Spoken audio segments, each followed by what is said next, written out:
lovely hearing both Dr. Bhandari's heartfelt and heart-touching talk, as well as a very informative talk by Dr. Aga. And I'm sure most of us, after seeing such wonderful preparations that she has prepared and she indulges in, are very hungry in the tummy. But a very important point that we should remember is that we also have to feed our mind. And the best way to feed our mind is to be stress-free, is to be calm. And one of a very dear person to me, I'm sure if she's listening in today would know who I'm talking about, had mentioned a very interesting thing last time I spoke. She said one should also eat good thoughts. And taking that basis, and as both Dr. Bhandari and Dr. Aga have rightly pointed out the importance of stress management in our lives, I would be talking about ways as to how we can stress less and live more. Because every moment we spend in stressing is one moment lost when we can actually live. So let's start this interesting presentation and aim for a stress-free and tranquil life, just like this lady in the picture. And there's no gender bias intended, so please don't take any. This talk is for both, and I hope you enjoy this and take some pointers from here. Now, before I start my actual talk, I would kindly request you to participate in the following poll that is coming up on your screens right now, and then I could start my talk. So Prateek, could you share the survey poll, please? Yes, I have done that. Thank you. So please lock in your answers, and then based on your inputs, we'll take the talk forward in the direction you would like us to steer.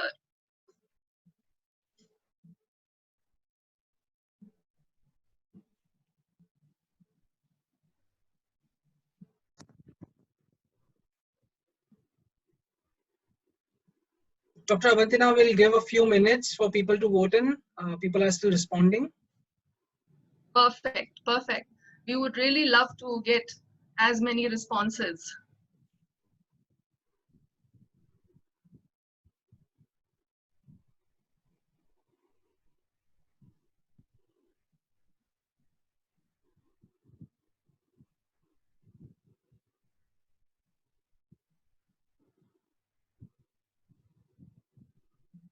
All right, so I think we have a majority of people have already responded.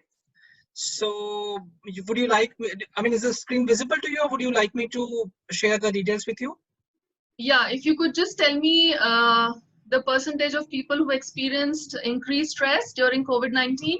Staggering high, 70%. Wow, okay. And Yes. the most stressful reason? There, so the first one, of course, is career, 42%, and followed by uncertain future, 24%, and health, 18%. And then family issues and finances are the last two, 9% and 8%. So yeah, career, 42%, and uncertain future, 23%. All right, thank you so much. How many responded, Prateek? More than 70% of people have responded. Okay. Yes. Thank you. So thank you so much, Prateek, and thank you to the respondents for taking out the time. Now, there was a precise reason I asked you this question. Well, this is on a lighter tone, and it would probably lighten the atmosphere and lower down your stress levels. If you thought there was stress in your life, imagine the stress this fish might be experiencing. She's in a mixer full of water with blades below her, and the mixer is connected to the power plug. So we can but imagine the amount of stress that this fish is experiencing. If it was for me, I would immediately go and unplug, but this is all in a lighter vein, so let's take it that way. But coming to reality, now this is the reality check of the COVID-19 pandemic. We have two different scenarios. one section of people are trying to flee and reach their homes. The second are out of their homes, venturing outside to protect all others. And both, mind you, are experiencing an amazing amount of stress. But the difference would be in how they are channelizing that stress, how they are taking the situation. And we all should take a moment of thought and try to applaud or feel for the people who are in so much stress and misery during the COVID-19 pandemic. And as Dr. Bhandari rightly pointed out, it's good to know, it's good to be aware, but too much involvement in the news could also impact us negatively. So for sure, if you can do something about the situation, this is the time, take action and try to elevate the stress and misery of the people around you.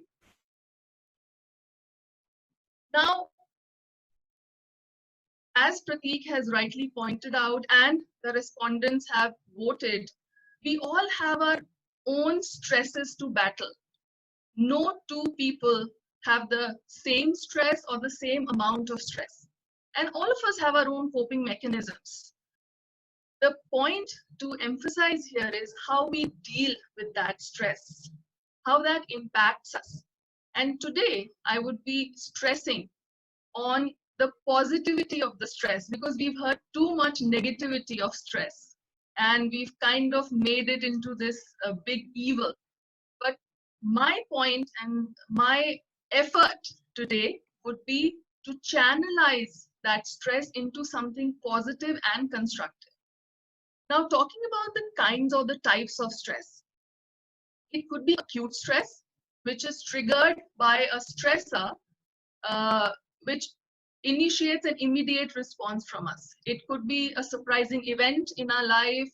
It could be a circumstance that we are suddenly thrust into, for example, the COVID-19 pandemic, which has for a lot caused us an immense amount of stress. The second is episodic stress. Now, we all experience certain common situations in our lives, and one or many of those circumstances could act as a stressor.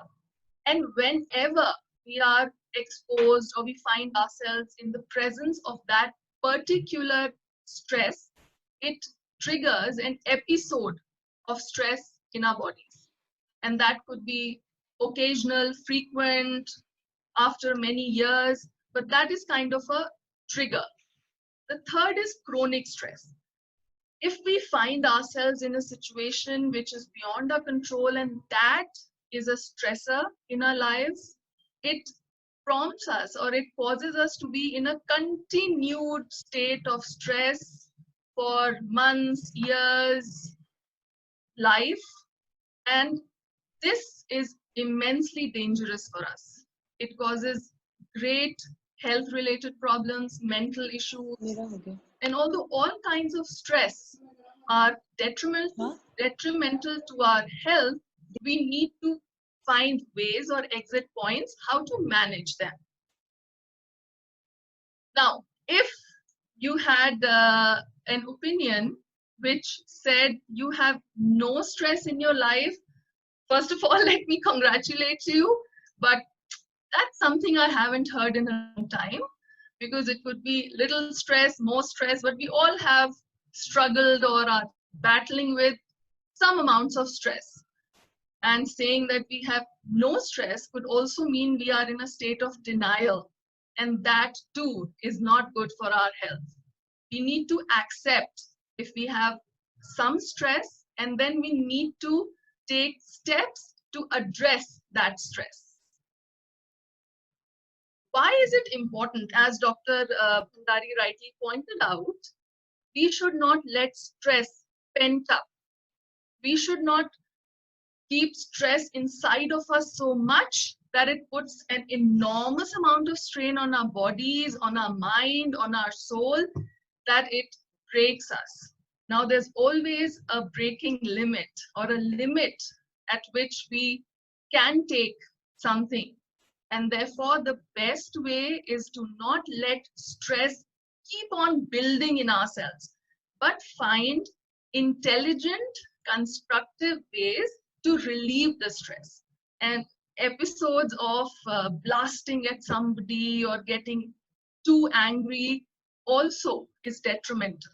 So we need to know, and that is what I'll be talking about in my presentation today, as to which are the positive ways to manage stress.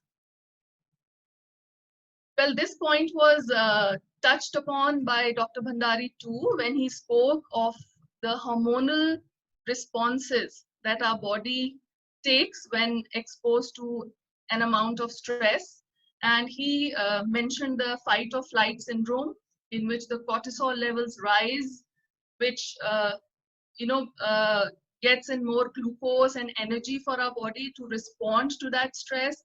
The adrenaline is increased, which causes sweating, and that is a very common stress response. We've seen that when exposed to a stress situation, our heart starts pounding, our blood pressure rises, our breathing increases, and we sweat. And that is what adrenaline effect is on stress. Then glucagon, which releases glucose, and insulin, which controls glucose. So glucagon increases because we need more energy, and insulin goes down. Vasopressin, which is responsible for our blood vessels constricting. And when our blood vessels constrict, blood rushes to the parts that need it the most, and with it, the oxygen rushes to those parts. And these all help in our response to stress. Now, one often not talked about hormone during stress response is oxytocin. And the name of oxytocin is the cuddle hormone. Oxytocin, when released in our bodies, prompts us to cuddle someone, hug someone. It wants us to reach out. And one of the best ways to relieve your stress would be to reach out to somebody for help. And reaching out would mean talking to somebody who would listen to you, which I would address in my future slides. Before I do that, there's another poll survey coming up on your screens.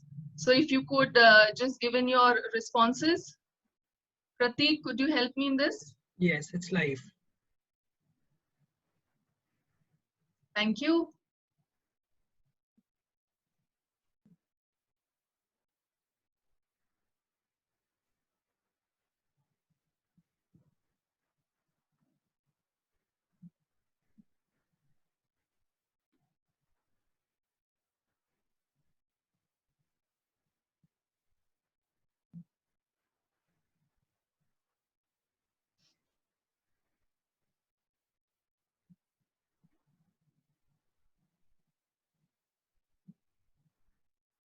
We'll wait a couple of seconds before we get. I think we have enough responses now. Again, more than 70% have already voted. So wonderful. The first question that you posted, how stressed have you been in the last year? It's a mixed bag actually. So 47% people believe they are moderately stressed, and about 42% are little stressed, and 12% are severely stressed. And the second question, do you believe in the negative effects of stress? So 89% of people responded yes, and 11% said no. All right, thank you so much, Prateek, and the respondents. Now, I have some good news as well as bad news. So let's just get done with the bad news first. Now, for those who voted that they have been severely stressed over the past year, well, sure, it's not a good sign. And those who said little stressed, there's always a ray of hope. And it's no brainer that stress is definitely not very good for our health. Now coming to the good news, the second part of the question.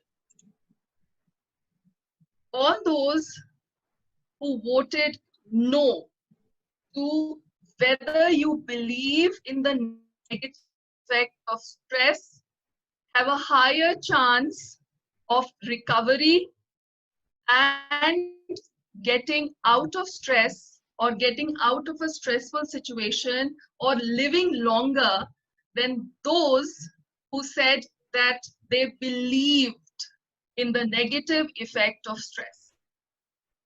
So knowing is one thing and believing is another. What matters here is what you believe. And that is the whole essence of my talk today. I am concentrating on modulating your response to stress. I would like you to think of stress as nothing evil, but as an ally and a friend. We have to change our mindsets and change it into believing that stress can also bring about positive effects in our life. Once we start thinking, our body's response to stress becomes positive and not negative. Stress response then translates into stress resilience, and it is the beginning of courage. Therefore, having stress is not the evil. Thinking about how we perceive stress is what matters. Now, as I talk about the perception here, it's very important how you perceive things. We always have two choices. Avoid stress, which might not always be the case. Handle stress, which is a choice we make. Now, a very interesting concept here. We've all heard of stress and we've all heard of distress. But not many of us think about a term which is eustress. Now, eustress is when stress brings about a positive impact in our lives. Whereas distress is when stress prompts us for a negative impact. It should be our endeavor to concentrate on eustress to make our lives better and live in the moment happily, rather than distress and ruin the moment and make our lives miserable. I'll give you an example, the same example for both kinds of responses to stress.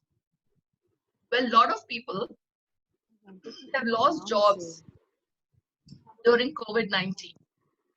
Now, some of them constantly would think about the negative impact losing that job would have on their bodies or on their lives, sorry.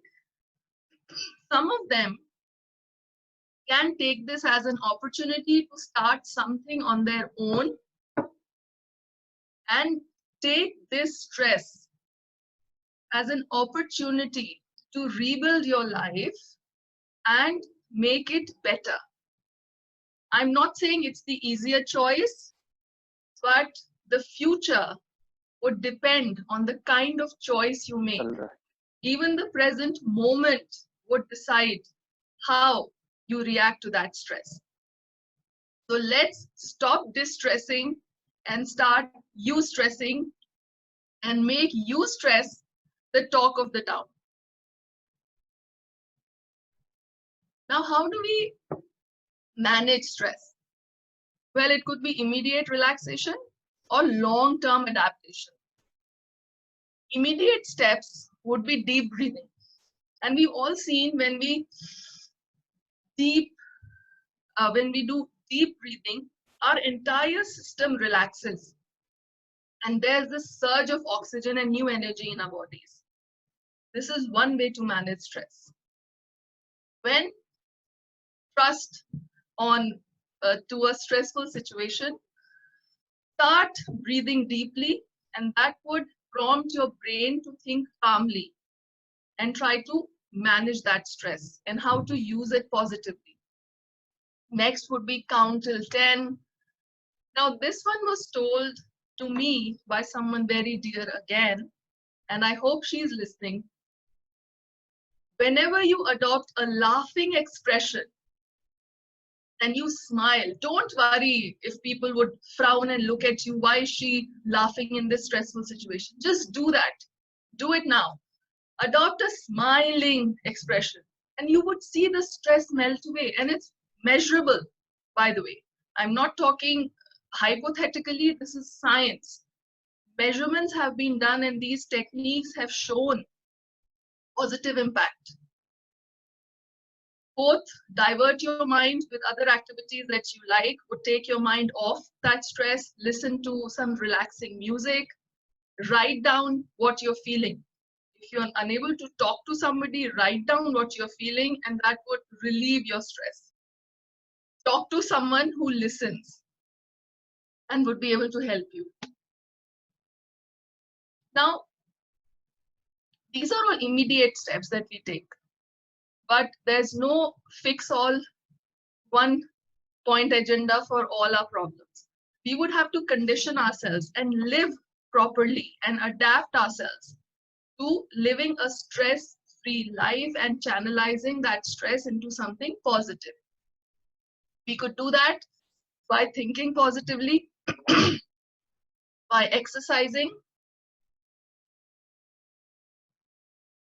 as Dr. Aga has mentioned, then eating healthy, thinking, thinking about what positive things this stress could bring in our lives, and at the same time, thinking negatively. Now, I'm not prompting you to get into this tunnel of negativity, but why I'm proposing this is, think about the worst case scenario, how bad it could have gotten, but it hasn't. And that would make you realize how blessed you are and not in that worst scenario. So even thinking negatively sometimes helps, but please don't make it a habit and don't start thinking negatively about everything, but this sometimes helps. Now, these are some groups of stress relieving foods which you could have.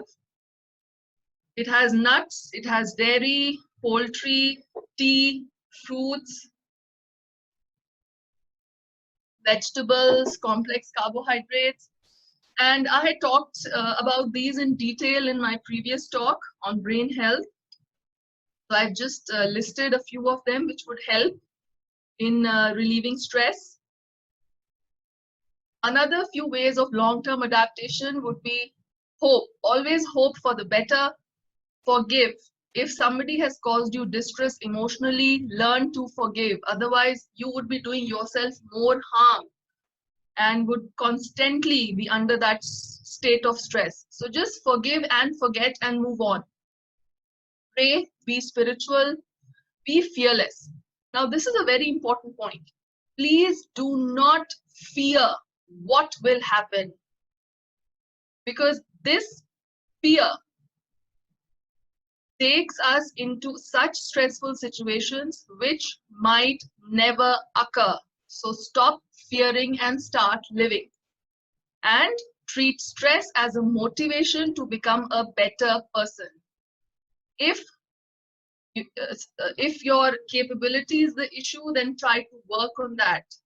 You need to take that pressure or the stress as an inspiration to rise above the situation. Now, we had a lot of questions last time about sleep and stress, and there's a deep correlation between stress and sleep. When you are stressed, you are unable to sleep, and if you don't sleep well, you are stressed. So the option that I propose here is the intervention of stress management right here. The moment you experience stress, adopt stress management techniques, get into a state of eustress and not distress, and the entire vicious cycle of sleep and stress would be broken. Now, this is a very fuzzy picture, and I'm sure you must be wondering why have I put this picture in the presentation. Now, this be the state of our minds right now as to what we can do for stress, how do we relieve our stress. So making the picture clearer. These are my takeaway points for this presentation. Practice these points. Think positively, live in the moment, meditate, inspire yourself, love yourself, forget resentments. And these would make your life stress-free and would make you happy and cheerful, which in turn would translate to people around you, and you would make a ripple effect, and that would help. So with this, I end my talk, and thank you so much for listening in.